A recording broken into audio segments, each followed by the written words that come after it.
हमारे नरेंद्र मोदी साहब ने पाकिस्तान के प्राइम मिनिस्टर को कहा कि टेररिस्ट जो आते हैं वो पाकिस्तान से आते हैं। तो शहबाज शरीफ का जवाब ये है कि भाई हम तो भूख से लड़ रहे हैं, मुफलिसी से लड़ रहे हैं, हमने कहाँ पर टेररिज्म को करवाना है, फरोग देना है। क्या समझते हैं शहबाज शरीफ के इस बयान से?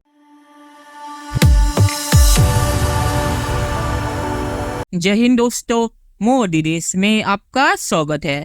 दोस्तों, आपको पता होगा कि मोदी जी ने एससीओ में पाकिस्तान को ये बोलकर टारगेट किया है कि कुछ देश ऐसे हैं जो क्रॉस बॉर्डर आतंकवाद को अपनी फॉरेन पॉलिसी के टूल के रूप में इस्तेमाल करते हैं। तो उस पे शहबाज शरीफ ने एक बहुत ही मजाकिया रिप्लाई दिया है। शहबाज शरीफ ने कहा है कि हमारे पास पैसा नहीं है, हम भूखे मर रहे हैं पाकिस्तान में, तो हम आतंकवादियों को फंडिंग करने के लिए पैसा कहां से लाएंगे।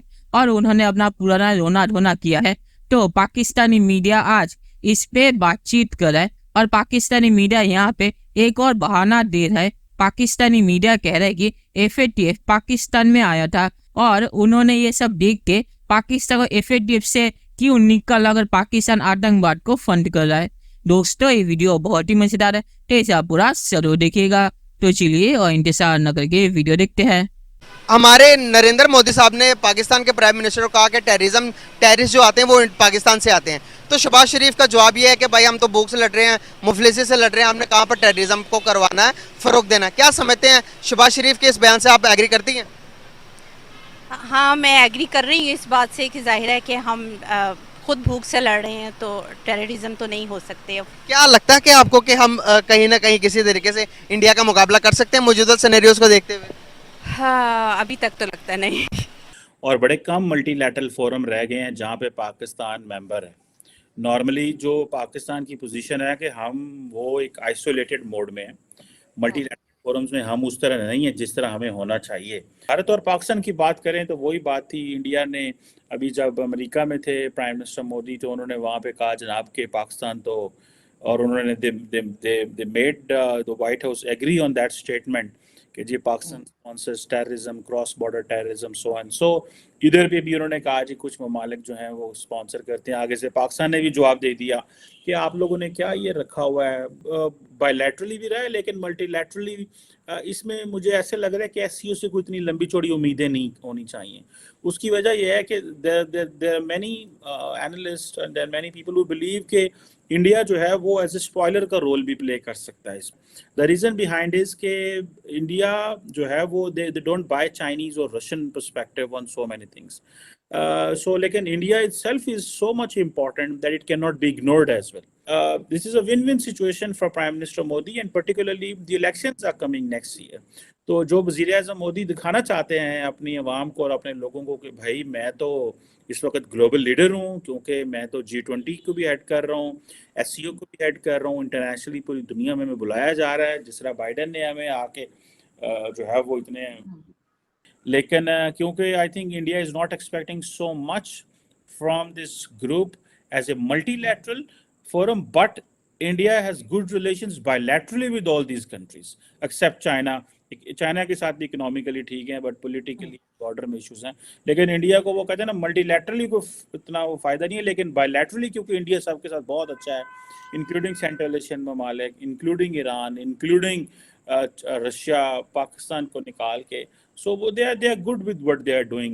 अब जैसा कि उन्होंने नाम नहीं लिया, लेकिन इससे पहले जो अमेरिका और इंडिया के बीच एक जॉइंट डिक्लेरेशन वाशिंगटन में सामने आया था, उसमें भी कहा तो ये जाता है पाकिस्तान का नाम नहीं लिया गया, लेकिन कहते हैं कि उसमें पाकिस्तान का नाम लिखा भी है, लेकिन इसमें उन्होंने पाकिस्तान का नाम नहीं लिया। लेकिन इसके बाद जब हमारे प्राइम मिनिस्टर की तरफ से इसका जवाब दिया गया तो उसने इस चीज़ को वाजे कर दिया कि प्राइम मिनिस्टर मोदी की तरफ से जो बात की गई थी वो पाकिस्तान के लिए ही। पीएम शहबाज का ये कहना था कि पाकिस्तान ने दहशतगर्दी के खात्मे के लिए बेपनाह कुर्बानियाँ दी हैं और इस रीजन में अमन के लिए और ख़ास तौर पर ये जितने भी मेंबर स्टेट्स हैं इन सब की भी ये जिम्मेदारी है कि मिलकर काम करें और सिफारती पॉइंट स्कोरिंग के लिए दहशतगर्दी के इस्तेमाल से गुरेज करना चाहिए। उन्होंने कहा हम ये जानते हैं और मानते हैं कि दहशतगर्दी है एक बहुत बड़ी बला है और इस बला से निपटने के लिए हम सबको मिलकर काम करना होगा। लेकिन इसके लिए ये नहीं करना चाहिए, पॉइंट स्कोरिंग नहीं करनी चाहिए कि किसी भी मुल्क पर दहशतगर्दी का इल्ज़ाम लगा दिया जाए। इसके लिए फिर उन्होंने आगे सारी डिटेल्स भी बताई कि हम तो खुद इसके जो हैं वो रह चुके हैं, जो हम हमेशा कहते हैं, आप जानती हैं कि हमने जिस तरीके से यहाँ पे दहशतगर्दी की जंगें लड़ी हैं, कितने हमारे लोग मारे गए वगैरह वगैरह। और उन्होंने कहा कि दहशतगर्दी की तमाम अक़साम की मजम्मत करनी चाहिए, रिलीजियस माइनॉरिटीज़ की बात की, लेकिन किसी भी मुल्क का नाम लिए बगैर।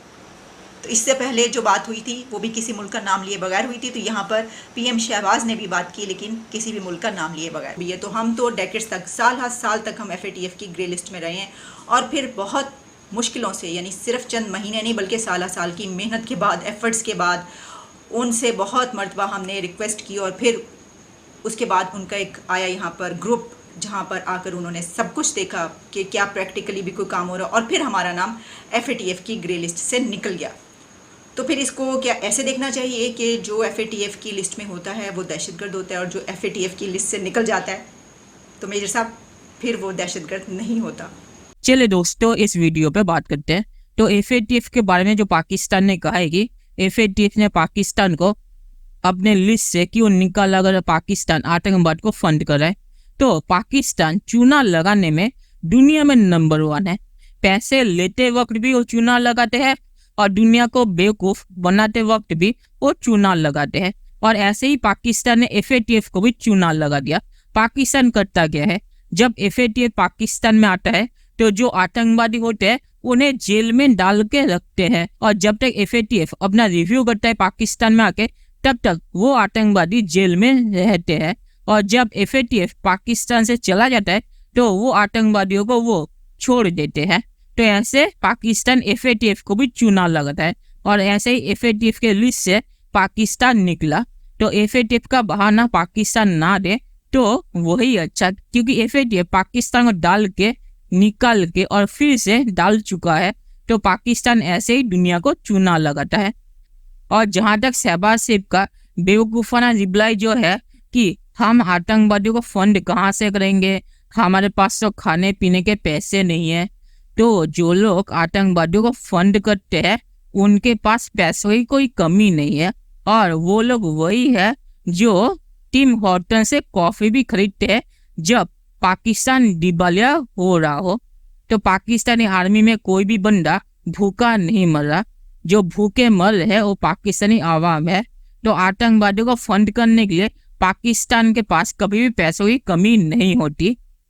और आखिर में मैं ये कहूँगा कि जब तक पाकिस्तान अपने आतंकवादियों को काबू में नहीं रखता और आतंकवाद बंद नहीं करता, तब तक पाकिस्तान भारत के रिश्ते कभी अच्छे नहीं हो गए। और शहबाज शरीफ का रिप्लाई सुन के लगता है कि पाकिस्तान कभी सुधरेगा नहीं। तो चलिए देखते हैं कि फ्यूचर में क्या होता है। दोस्तों, वीडियो देखने के लिए बहुत बहुत शुक्रिया, और हमारे चैनल को सब्सक्राइब करना मत भूलिएगा। Thank you very much.